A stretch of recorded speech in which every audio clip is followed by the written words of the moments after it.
Welcome to a new video. Today I'm going to show you how I do my Gibson Girl Edwardian hair.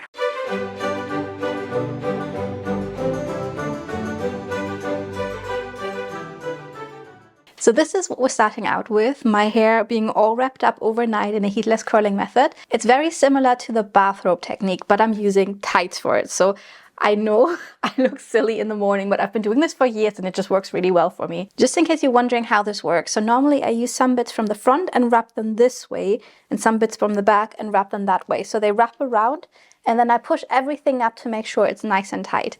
But lately I've been using knit tights for this. Previously I've been using nylon tights because they're a little bit thicker, so I've got a little bit more of a loose wave. So let's open up the curls.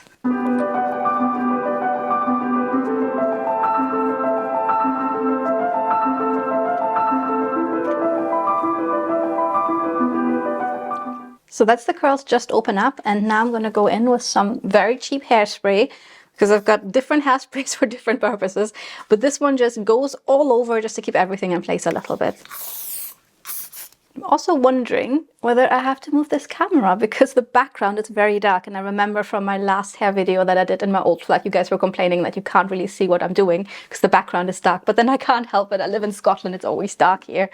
This may be better. So I don't think you necessarily need to curl your hair for this hairstyle, but I just feel like it gives the whole look a little bit more whimsy if there's some texture to the hair. So I now go in and brush everything out.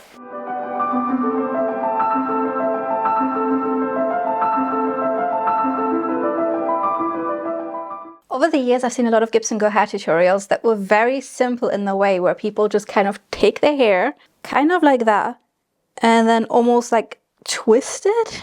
This is a silly example because I'm not really trying here, but it just doesn't work for me. I've tried it so many times. I don't know, it's just very uncontrollable in a way where it just always kind of sits very silly. So what I'm gonna do is very different and way more controlled, and I think for me personally it works so much better. But as with many vintage hairstyles, we need a base to build our hairstyle on. So I'm gonna go in and completely tease my hair as if it's the early 2000s and we're all emo again, just so we have something to start working with.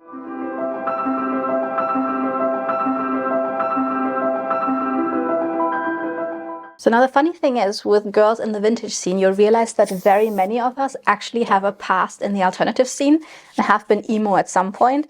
So often people will comment on the fact that I've got tattoos, and they're just kind of like, especially if videos do a bit better and reach outside of my normal following, people will comment on the fact that my tattoos are so in contrast to the things I wear and kind of be a little bit funny about and be like, Edwardian with tattoos? But it's like so common for vintage girls to once have been emo, I guess, because back in the days we wore all of our cool makeup and our cool clothes, and you're not gonna argue against this, we were cool. I didn't really care about what people thought back then. That's what gave us the courage to now dress vintage. So every time I see a comment from someone being critical about the fact that I have tattoos but I wear Edwardian things, I just think, quick, name 3 Panic at the Disco songs from the Fever You Can't Sweat album. If you can't, you don't really have a leg to stand on. Okay, I'll give you 5 seconds. So just to try myself, let's see. So there's Lying is the Most Fun a Girl Can Have Without Taking Her Clothes Off.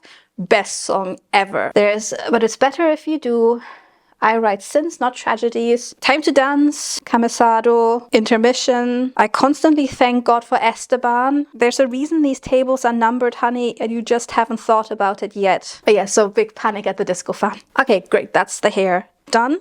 And just looking a little bit wild, but this is what we're going for. So just now I will start using some clips that are about the same color as my hair. They're not going to be as noticeable. So I will start with the front sections, divide the hair off from up here to my ear line, kind of like that. And I do a twist away from the face, twisting this.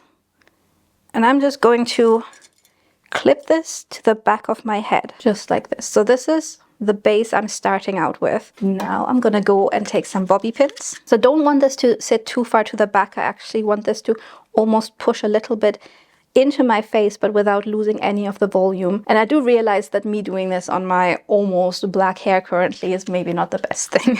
So you'll just have to imagine what I'm doing here because you can't really see what I'm actually doing. If you can see, the hair is now kind of scooped to flow like this. So I'm separating the same kind of section from this side of the face.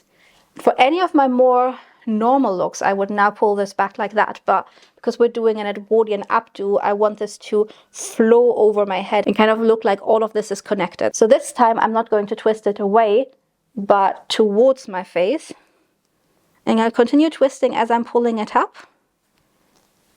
And now you can see that the hair goes up and flows towards this direction. So this I am now going to pin right behind where our other section sits. And then the leftover hair here, I'll continue twisting and I'll just feed along the other section we've just pinned down. And now I have this swoosh that kind of goes up. So just going in, floofing it up a little bit more because it's meant to look like a soft cloud. So now I still have all of this hair to deal with. So normally I now go in with all of this, a nice section of kind of the top area of this. So maybe like 1/4 of the hair I have is now here in my hand. So I'm now going to just twist this into a little bun and place this on top of where I put the clip to hide it. Again, going in with bobby pins, trying to secure everything in place. I often feel like my hair kind of struggles to stay up. If I was to just make a bun without any kind of support underneath it, I just take my hair and put it here, it would fall down really quickly. So again, this is one of the problems I would have if I did the more traditional Gibson Girl of just pulling it up. Now I just have the length to deal with. In this case, I'm starting up here, twisting it away from my face so that I've created this shape here. Now floofing this out a little bit. And now I'm going to pin this here at the top where I've just created a bun. So really the clip I used at the beginning and the bun I've created earlier now hold the weight of all of the hair that still needs to be pinned somewhere. I'm just gonna do the exact same thing on this side. And this is actually already mainly everything I do. So I have bangs, which I will wear with this look, but I feel like traditionally Gibson Girl looks don't really have bangs, but then I don't really like my face shape without bangs. I feel like bangs are such a weird thing. Like I genuinely spent months when I first got my bangs trying to figure out how to get them right.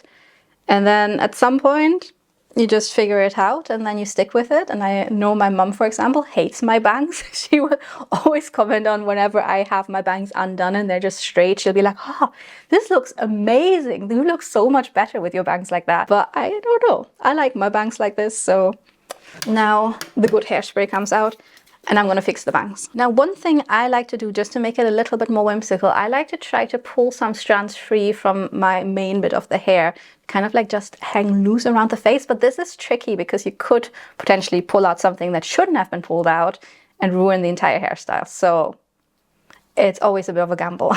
I feel like somewhere around here would look nice if there was just like a little bit of hair coming undone.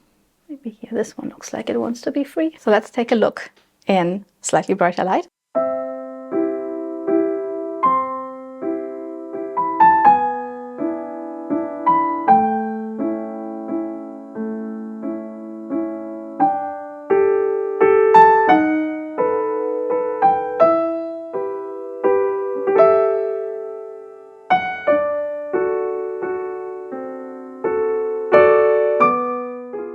I hope you enjoyed this little hair tutorial and you might try it at home as well, and let me know how it works for you and whether you've got any other tips on how to do the Edwardian Gibson Girl hairstyle. For the special occasion, I've actually thrown on one of my antique Edwardian dresses as well. I love this one a lot, but it actually has the back super short in such a way that it's like actually impossible to wear because it just pops out of the skirt immediately. But I've really enjoyed this little adventure and I'm just about to produce a little bit of Edwardian content for my other video I'm filming. So this was just a little tutorial I did because I had to do my hair this way anyways. If you enjoyed this, make sure to check out my other videos on my channel because I mainly do Edwardian sewing. I've recently made an Edwardian explorer outfit and I'm just about to film a review for an Edwardian blouse I made. And I'm looking forward to seeing you in my next video.